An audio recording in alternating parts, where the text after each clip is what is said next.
Alain, propos sur le bonheur. Bonne humeur. Si j'avais, par aventure, à écrire un traité de morale, je mettrais la bonne humeur au premier rang des devoirs. Je ne sais quelle féroce religion nous a enseigné que la tristesse est grande et belle, et que le sage doit méditer sur la mort en creusant sa propre tombe. Comme j'avais 10 ans, je visitais la grande trappe. Je vis ces tombes qu'il creusait un peu tous les jours, et la chapelle mortuaire où les morts restaient une bonne semaine pour l'édification des vivants. Ces images lugubres et cette odeur cadavérique me poursuivirent longtemps. Mais ils avaient voulu trop prouver. Je ne puis pas dire au juste, parce que je l'ai oublié, à quel moment et pour quelle raison je sortis du catholicisme. Mais dès ce moment-là, je me dis, il n'est pas possible que ce soit là le vrai secret de la vie. Tout mon être se révoltait contre ces moines pleurards, et je me délivrais de leur religion comme d'une maladie. J'ai tout de même l'empreinte, nous l'avons tous, nous geignons trop aisément et pour de trop petites causes. Et même, quand les circonstances nous apportent une vraie peine, nous croyons devoir la manifester. Il court à ce sujet de faux jugements qui sentent le sacristain. On pardonnerait tout à un homme qui sait bien pleurer.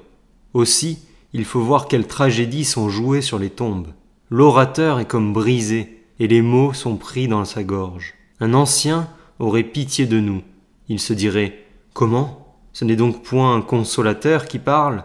Ce n'est donc point un guide pour la vie ? Ce n'est qu'un acteur tragique, un maître de tristesse et de mort. Et que penserait-il du sauvage Dies irae ? Je crois qu'il renverrait cet hymne à la tragédie. Car, dirait-il, c'est quand je suis hors de peine que je puis me donner le spectacle des passions déprimantes. C'est alors une bonne leçon pour moi. Mais dès qu'une vraie peine tombe sur moi, je n'ai d'autre devoir alors que de me montrer homme et de serrer fortement la vie, et de réunir ma volonté et ma vie contre le malheur, comme un guerrier qui fait face à l'ennemi, et parler des morts avec amitié et joie, autant que je le pourrai. Mais eux, avec leur désespoir, ils feraient rougir les morts, si les morts les voyaient. Qui, il nous reste, après avoir écarté les mensonges des prêtres, à prendre la vie noblement et à ne point nous déchirer nous-mêmes, et les autres par contagion, par des déclamations tragiques. Et encore bien mieux, car tout se tient, car les petits mots de la vie, ne point les raconter, les étaler, ni les grossir.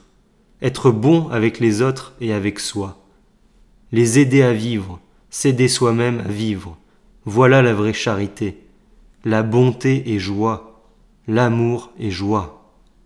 10 octobre 1909.